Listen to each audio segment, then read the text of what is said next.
오늘은 민수기 10장 말씀입니다.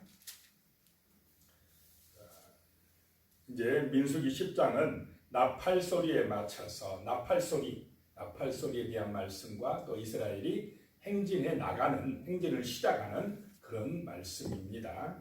1절에 보시면요, 여호와께서 모세에게 말씀하여 이르시되, 모세를 통하여 말씀을 하십니다. 2절에요, 은나팔 둘을 만들되 두들겨 만들어서 그것으로 회중을 소집하며 진영을 출발하게 할 것이라. 은으로 나팔 2개를 만들어서 그 나팔 소리로 회중을 모으기도 하고 또 출발시키기도 하고 이렇게 하라는 것입니다. 자, 이스라엘이 모이거나 출발할 때에 하나님의 이 구름 기둥이 떠오르면 어떻게 합니까? 이스라엘은 행진하고, 구름 기둥이 멈추면 이스라엘은 머물고. 자, 출발할 때에, 그런데 이 출발할 때 구름 기둥이 떠오릅니다. 하나님의 역사가 나타났어요. 그럴 때에 제사장은 나팔을 불어라 라고 하는 것입니다. 자, 하나님의 구름 기둥이 떠오를 때 제사장은 나팔을 분다 라고 하는 것입니다. 하나님의 역사와 함께 제사장의 나팔 소리가 울려 퍼진다 라고 하는 것입니다. 3절에 보니까요, 나팔 2개를 불 때에는 온 회중이 회막 문 앞에 모여서 내게로 나올 것이요. 나팔 2개가 불려질 때, 그럼 온 회중이 회막 앞으로 모여야 된다는 것입니다. 4절에요, 하나만 불 때에는 이스라엘의 천부장된 지휘관들이 모여서 내게로 나올 것이며, 하나만 불 때는 지휘관들이 모세에게 나올 것이고, 또 5절에 너희가 그것을 크게 불 때에는 동쪽 진영들이 행진할 것이며, 동서남북 이렇게 출발합니다. 동쪽 진영. 여기서 크게 불 때 그랬는데 옛날 성경에는 울려 불 때에는 이 나팔 소리로 이스라엘 백성들은 다 그것을 알아먹었을 것입니다. 약간 크게 불면서 울려 불었다는 것입니다. 동쪽 진영은 유다 지파가 그 진기를 가진 진영입니다. 그 다음에 6절에 두 번째로 크게 불 때, 두 번째로 울려 불 때에는 남쪽 진영들이 행진할 것이라. 떠나리 할 때는 나팔 소리를 크게 불 것이며, 남쪽 진영은 루벤 지파 진영이 출발합니다. 그리고는 이제 세 번째, 네 번째 순서는 여기에 바로 나오지 않습니다. 왜 안 적었을까요? 이건 말 안 해도 다 알아먹습니다. 세 번째는 서쪽 에브라임 지파에 속한 곧 진영이 행진할 것이고, 그 다음 마지막으로는 단 지파에 속한 진영이 따라붙어서 가게 될 것입니다. 그래서 첫째와 두 번째만 말씀하고 그 뒤에는 말씀 안 하고 있습니다. 7절에요. 또 회중을 모을 때에도 나팔을 불 것이나 소리를 크게 내지 말며. 8절에 그 나팔은 아론의 자손이 제사장들이 불지니 이는 너희 대대의 영원한 율례니라. 나팔은 누가 분다고요? 제사장이 불어야 된다라고 하는 것입니다. 다른 사람이 불면 안 된다. 하나님의 나팔 소리 울려 퍼질 때에 이스라엘은 행진하기도 하고 이렇게 하나님의 성막 앞으로 모이기도 하고 그렇게 한다는 것입니다. 그러니까 나팔 소리를 잘 들어야 됩니까? 안 들어야 됩니까? 잘 듣고 있어야 된다는 것입니다. 10절에요. 9절에 보니까 또 너희 땅에서 너희가 자기를 압박하는 대적을 치러 나갈 때는 나팔을 크게 불지니 그리하면 너희 하나님 여호와가 너희를 기억하고 너희를 너희 대적에게서 구원하시리라. 자, 전쟁에 나갈 때도 뭘 불고 가라고요? 나팔을 불고 가라. 그러면 하나님이 기억하시고 함께해 주실 것이다 라고 말씀하고 있습니다. 전쟁에 나갈 때도 이스라엘 자기들의 힘이나 군대의 힘으로 싸워 이기려고 하지 말고 누구의 도우심으로 나가라는 것입니까? 하나님의 도우심으로. 이것은 우리 성도님들에게도 마찬가지입니다. 우리 어찌 보면 우리의 삶이 영적 전쟁입니다.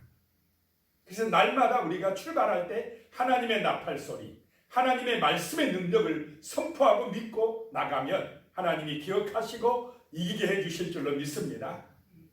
나팔 소리, 하나님의 말씀, 이 말씀을 믿고 나가면 하나님이 기억해 주신다는 것입니다. 10절에 또 너희의 희락의 날과 너희가 정한 절기와 초하루에는 번제물을 드리고 화목제물을 드리며 나팔을 불라 그로 말미암아 너희의 하나님이 너희를 기억하시리라. 나는 너희의 하나님 여호와이니라. 또 나팔을 불 때가 희락의 날, 아주 축제의 날에, 또 절기 때에, 초하루 때에, 그럴 때 하나님 앞에 제물을 드리면서 나팔 불라는 것입니다. 그러면 하나님이 기억해 주시겠다 라고 말씀을 하고 있습니다. 자, 11절입니다. 둘째 해 둘째 달 20날에 구름이 증거의 장막에서 떠오르매. 자, 출애굽 2년 2월 20일 날, 이 자로만 계속되고 있습니다. 그날에 드디어 출발을 했습니다. 구름이 떠올랐습니다. 12절에 이스라엘 자손이 시내 광야에서 출발하여 자기 길을 가더니 바란 광야에 구름이 머무니라. 13절에요. 이와 같이 그들이 여호와께서 모세에게 명령하신 것을 따라 행진하기를 시작하였는데, 행진을 했다는 것입니다. 행진은 여호와의 명령 따라 행진하게 되었다라고 하는 것입니다. 자, 14절에 선두로 유다 자손의 진영의 군기에 속한 자들이 그들의 진영별로 행진하였으니, 자, 선두로 유다 지파, 그 동쪽 진영에 있던 유다 지파, 그 다음에 이사갈 자손, 스불론 자손, 이 세 지파가 선두로 출발을 했습니다. 자, 이스라엘이 출발하거나 멈출 때에 질서가 있습니까, 없습니까? 군대입니다. 군대. 철저하게 하나님의 명령을 따라 질서 있게 움직입니다. 왜 꼭 유다만 먼저 가야 되느냐? 우리도 한번 가보자. 마음대로 바꿀 수가 있습니까, 없습니까? 절대 안 돼요. 명령 따라 말씀대로 움직여 가야 됩니다. 교회도 그런 줄로 믿으시기 바랍니다. 교회도 질서가 있어야 돼요. 그냥 내가 하고 싶은 대로 마음대로 한다, 그렇게 하면 안 되고, 철저하게 하나님의 말씀을 근거로 나팔 소리에 따라 하나님의 인도하심을 받는 그런 질서가 필요한 줄로 믿으시기 바랍니다. 그래야 승리합니다. 그냥 되는 게 아니라 이렇게 철저하게 말씀에 따른 질서, 그 말씀의 권위 아래 순종하며 나간다라고 하는 것입니다.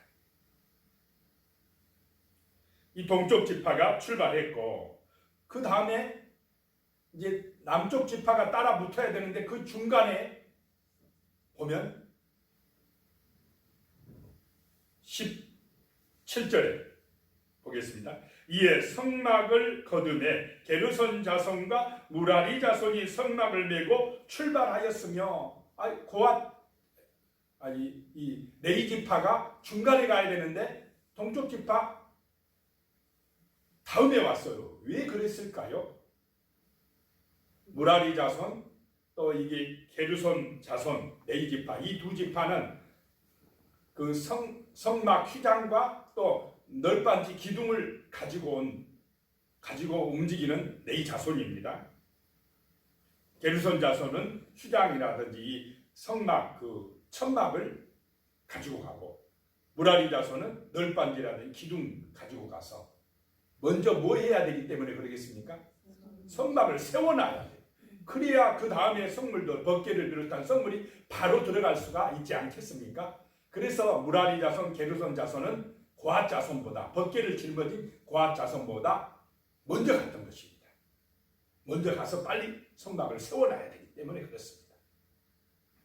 자, 이렇게 레위 자손 게르손과 무라리가 하나님의 그 성막 세우는 재료들을 가지고 출발했고, 그 다음으로 18절에 다음으로 이제 르우벤 남쪽의 진영, 르우벤 지파, 시므온 자손, 갓 자손이 따라붙었습니다.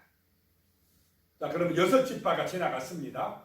자, 그 다음에 21절에 제일 중요한 고앗 자손, 레위지파, 고앗 이는 성물을 메고 행진하였고 그들이 이르기 전에 성막을 세웠으며, 제일 중앙에 뭐가 가고 있습니까? 고앗 자손이 맨 하나님의 법궤가 가고 있는 것입니다. 자, 22절에 다음으로 에브라임 자손 남쪽, 서쪽 에브라임 자손, 에브라임, 므낫세, 베냐민이 행진하고, 그 다음 25절 마지막으로 다음으로 단 자손, 북쪽 자손, 단 자손과 26절 아셀 자손, 27절 납달리 자손이 마지막으로 행진하였더라 라고 말씀을 하고 있습니다.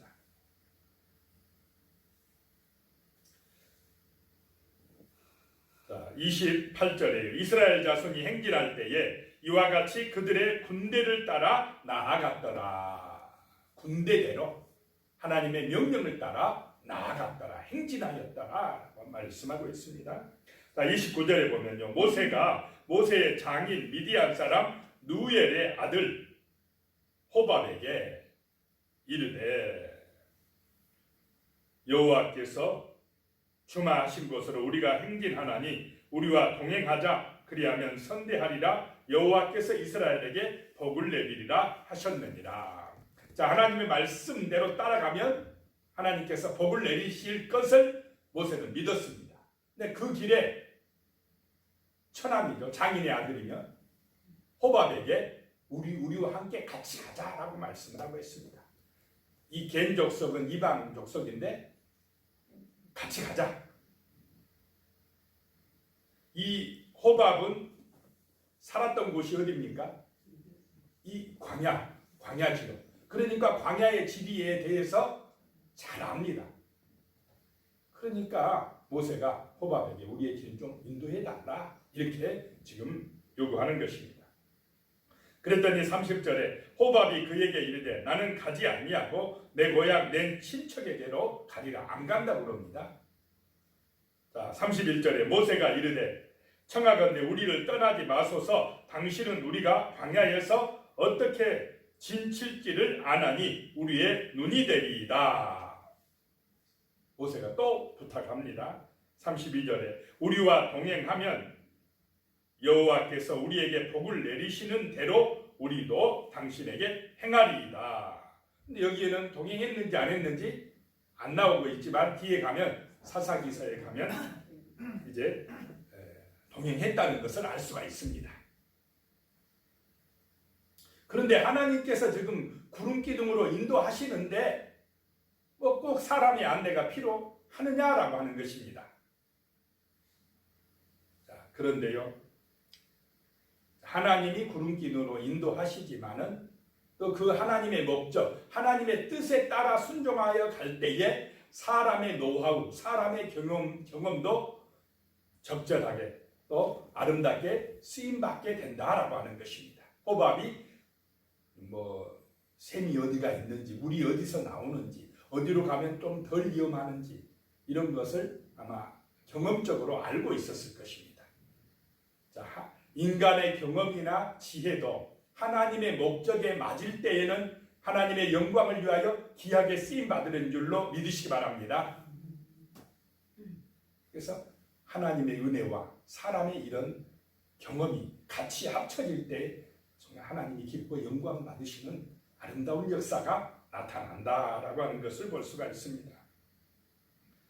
33절에요. 그들이 여호와의 산에서 떠나 3일 길을 갈 때에 3일 동안 갈 때에 여호와의 언약궤가 그 3일 길에 3일 동안의 여정에 앞서가며 그들의 쉴 곳을 찾았고 3일 길을 가는데 하나님의 언약궤가 그들을 인도했다라고 하는 것입니다. 하나님의 구름 기둥이 인도한 줄로 믿으시기 바랍니다. 34절에 그들이 진영을 떠날 때는 낮에는 여호와의 구름이 그 위에 덮였더라. 이 하나님의 언약궤가 어떤 역할을 했느냐? 그들의 앞서 길을 인도했다는 것입니다. 하나님이 인도하셨다. 그들의 길을 인도하는 역할. 또 35절에 가면 주의 대적을 흩어버리는 역할. 언약궤가 갈 때 대적들을 물리친다는 그의 대적을 흩트는 역할. 그 다음에 36절에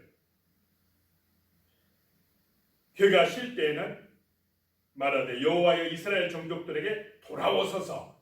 언약궤는 하나님이 함께 하시는 그런 역할을 말씀합니다. 동행하신다 라는 것입니다. 그래서 언약궤가 있을 때 그들을 인도하시고 또 대적을 물리쳐 주시고 그들이 또 머물 때 함께 하신다는 그런 의미가 되는 것입니다. 오늘도 주님께서 함께 하시며 주님의 능력 안에서 승리하시고 인도받는 복된 하루가 되시기를 축복합니다. 기도드리겠습니다. 하나님 아버지, 하나님의 나팔 소리 들을 때에 그 나팔 소리를 따라 행진할 수 있도록 도와주시옵소서. 우리가 정말 하나님의 말씀을 따라 행진하며 믿음으로 승리하는 귀한 삶을 살아갈 수 있도록 도와주시옵소서. 하나님의 성령께서 구름 기둥같이 우리의 삶을 인도하시고 지켜주시고 은혜 주시고 함께 해주시는 줄로 믿습니다. 예수님의 이름으로 기도드리옵나이다. 아멘.